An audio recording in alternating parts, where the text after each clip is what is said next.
৯ মাসের জন্য বন্ধ হলো সেন্ট মার্টিনে পর্যটনের সুযোগ। আজ থেকে কোনো পর্যটক ভ্রমণের উদ্দেশ্যে সেখানে যেতে পারবেন না। বাসিন্দা ও পর্যটন সংশ্লিষ্টরা আরও ১ মাস সময় বাড়ানোর আবেদন জানালেও তাতে সাড়া মেলেনি সরকারের। এ বিষয়ে আরও জানাতে কক্সবাজার থেকে যুক্ত হচ্ছেন সহকর্মী তৌফিকুল ইসলাম। তৌফিকুল, ৯ মাস তো সেন্ট মার্টিনে যাওয়া বন্ধ, তো সেখানে যারা পর্যটনের সাথে জড়িত, যারা ব্যবসা করছেন, তারা কতটা ক্ষতির সম্মুখীন হতে পারেন, কি বলছেন তারা? আর ১ মাস সময় বাড়ানোর আবেদন করা হয়েছিল, সরকারের কোনো সাড়া মেলেনি। সরকারের পক্ষ থেকে এই বিষয়ে কিছু বলা হয়েছে কিনা? তার আগে বলি, সেন্ট মার্টিন দ্বীপের যে সকল বাসিন্দা রয়েছে, অর্থাৎ ১০,০০০-এর চেয়ে যে সকল বাসিন্দা রয়েছে, তাদের প্রধান আয়ের উৎস হচ্ছে এই পর্যটন খাত। আগে তারা মৎস্যজীবী ছিল, মৎস্য পেশার সাথে জড়িত ছিল। তবে এখন তারা পেশা পরিবর্তন করে, যেহেতু সেখানে বিপুল সংখ্যক পর্যটক যেত, সেই পর্যটনের উপর নির্ভর করে তাদের আয় রোজগার হতো।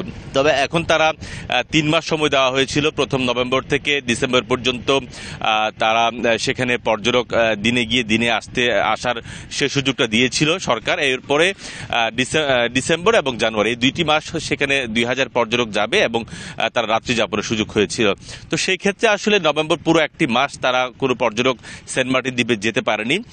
এখানকার নানা ব্যবস্থাপনা, অর্থাৎ সরকারের যে অব্যবস্থাপনা, সেটির কারণে, সেরকমই বলছেন এখানকার ব্যবসায়ীরা। এবং আজকে থেকে সেন্ট মার্টিনগামী সকল ধরনের জাহাজ চলাচল বন্ধ হয়ে গেছে। শুধু কক্সবাজার থেকে নয়, টেকনাফ থেকে যে সকল স্পিড বোট যেত পর্যটকদের নিয়ে, সেটিও কিন্তু অনেকটা বন্ধ করে দেওয়া হয়েছে। তবে এখন এখানকার যারা ব্যবসায়ীরা আছেন, তারা আর একটি মাস বাড়ানোর আবেদন করেছিল। সেই আবেদনটুকু কিন্তু যে সরকারিভাবে বাড়ানোর কোনো সুযোগ তারা দেয়নি।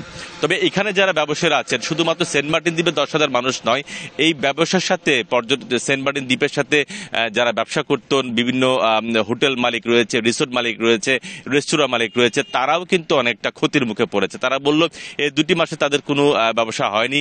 তারা যেভাবে চেষ্টা করেছিল গুছিয়ে আনার জন্য, সেইভাবে কিন্তু তারা সেটি হয়নি। এবং আরও একটি মাস যদি বাড়ানো যেত, তাহলে হয়তো বা কিছুটা তাদের যে ক্ষতি হয়েছে, গতবার যে মিয়ানমারে আরাকান আর্মির সাথে মিয়ানমার যে আভ্যন্তরীণ কোন্দলের কারণে জাহাজ চলাচল হয়নি, তারা মনে করেছিল এবার যদি সরকার সেই সুযোগটা দেয়, তাহলে হয়তো বা কিছুটা তাদের যে ক্ষতি, সেটি পুষিয়ে আনা সম্ভব হবে।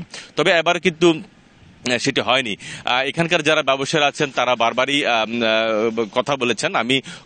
আমি কথা বলেছি এখানকার যারা শিপ ওনার্স অ্যাসোসিয়েশনের নেতাদের সাথে কথা বলেছি। তারা বলেছেন জলবায়ু পরিবর্তন এবং পরিবেশ যে মন্ত্রণালয়ের যিনি উপদেষ্টা আছেন রেজওয়ানা হাসান, তার সাথেই কিন্তু তারা কথা বলেছিল। তিনি তাদেরকে কোনো ধরনের সদুত্তর দেয়নি এবং তিনি বলেছেন সেন্ট মার্টিন দ্বীপ রক্ষার্থে কিন্তু তারা যে সিদ্ধান্ত সরকার, সেই সিদ্ধান্তে তারা অটল আছেন।